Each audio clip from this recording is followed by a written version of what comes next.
Bros and Bros. This is Bro 1, I'm Bro 2, and we got comics for you here. Got Bro Avengers number 2, written by Jonathan Broman and Steve Broing. So, this is obviously Bro, Iron Bro, Mr. Bro, Black Bro, Dr. Bro, Black Bro, and King Bro of Atlantis. Nah, but really, New Avengers number 2. It's great stuff. Jonathan Hickman. It's sort of the partner book to his main Avengers title. It's covering the it's night and day, sort of. The New Avengers is the night. It's all about death. The universe is dying. Everything dying. Crazy alternate universe stuff. Another world encroaching upon ours. And basically the Illuminati, who are now just going by the New Avengers, I guess, have to stop it with the Infinity Gems. And we all know how the Infinity Gems always end. Even Black Panther can't stop them from making terrible decisions. No, Daredevil. It's okay. From Dark Horse this week, we have BPRD. I talked last week about how awesome James Herron was. I now talk about this week how awesome Max Fiumara is. Mike Mignola is just paying these artists I don't know how much money, but they are turning out some amazing stuff. It's got giant rat creatures. It's got Hellboy, little Hellboy, who's always awesome, with giant Tim Curry, devil legend horns, and Max Fiumara's very strange, bizarre kind of style. But this is the start of, or not the start, this is almost the end of the 1948 series, which has got Trevor Brutenholm, who died in the first, like 10 pages of Hellboy #1. And he's a really cool character, so it's great to see him, interact more. And it's got that vampire girl from, I think, 1946 when it came out. But yeah, really, really good. Great colors by Dave Stewart, as always. Just great, great horror stuff, as you would expect.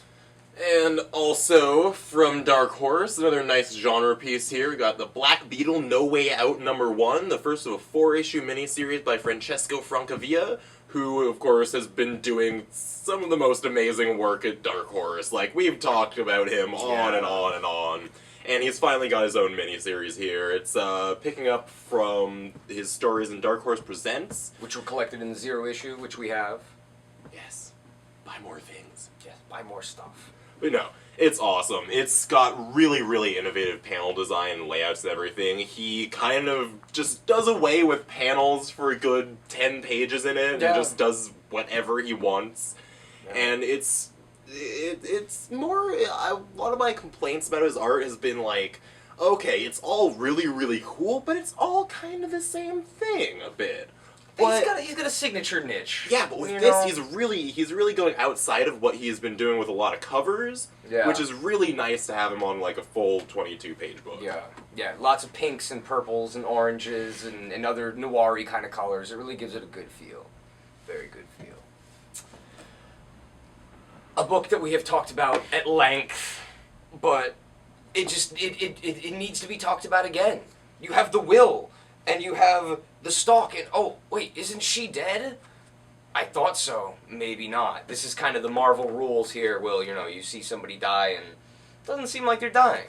And the first page, because I can never look past the first page in this, because you don't want to spoil it, but the first page has people with nipples, or eye nipples, and tongue belly buttons, and groin things. Yeah, nice face cod pieces going on there. Pieces. But yeah, this has got more bounty hunter action than you can, handle in 20 pages. Hopefully lots of Lion Cat. All sorts of Lion Cat. We all love Lion Cat. We love Lion Cat. Fantastic, fantastic stuff. We have the trade. We even got the reprint of #7. We have 8, and we have 9. So get your Saga on. For sure. And out of Marvel this week, Daredevil #22, featuring the superior Spider-Man, and, of course, a much, much better character, who you can't really see on the cover, but Stiltman. Yes! That there is reason enough to buy this comic. I thought Stiltman was dead. Dude, you can't keep a good Stiltman down. No, it's true. You really can't. It's true.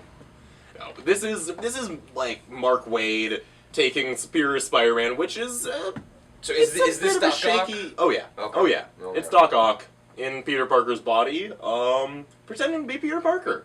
And Daredevil is, of course, the human lie detector. So that plays off pretty interestingly. And he knows Peter really well. Yeah, and So. I like that Mark Waid, he knows the characters, and he knows everything so well enough that he writes around that, and he uses it. Yeah. And, like, lesser writers would probably just be like, oh, well, the mind switch fooled him. Yeah, But no way. He really respects the characters and the legacies, and it's Mark Waid, man. Yeah, and it's got, look at that Paolo Rivera cover. I mean, it's amazing. It's truly amazing. From Image Comics this week, a new series called Todd, the Ugliest Boy on Earth, by M.K. Perker, who drew Cairo and Air by G. Willow Wilson, the Vertigo book a couple years ago, and Ken Christensen, who I've not heard of, but they got a quote from Danny Trejo on the cover, so you know it can't be all bad.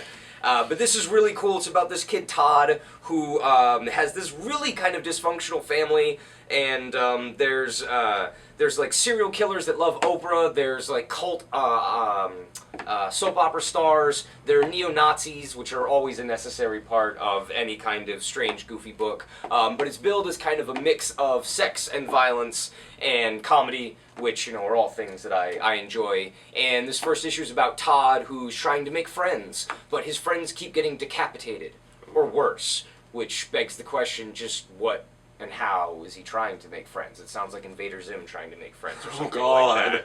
Oh God, put those organs back. Yeah, but it's got really great kind of stylized art, really kind of cartoony, very Chew feel, if you're digging the Rob Guillory's kind of extended and weird take on people. This is definitely good. But yeah, it looks like a lot of fun, very goofy and strange, and it's a new 4-issue mini, so give it a try.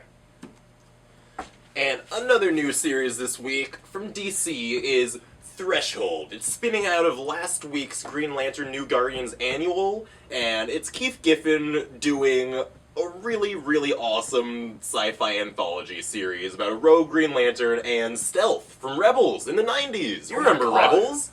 Oh my god, really? Yeah! Wow. Yeah, no, but this is totally sick stuff. It's, like I was saying before, really, it's sort of the grimier sci-fi feel, which is something that is not present in DC doesn't too usually much. do that. And it's got some sweet Larfleeze, the Orange Lantern backups, by Scott Collins.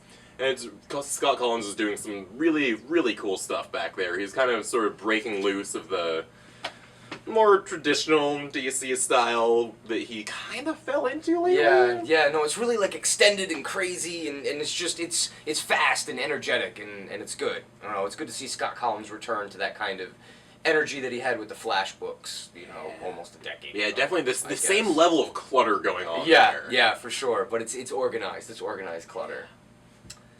And the cream of the crop this week, you're in for a treat. This is the one-trick ripoff and other cuts by Paul Pope, who has most recently done Batman Year 100, like like 5 years ago.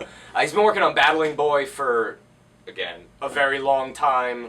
It may come out, it may not. But in the meantime, you have 90s Paul Pope. This is Paul Pope at his height in the days of when you had Jim Lee X-Men and, you know, crossovers and all this nonsense. You had this guy who was channeling manga and European influences into this inky darkness of alternative comics that just drug you into this, like, really dark, seedy underbelly of comic books that you look at it and you just...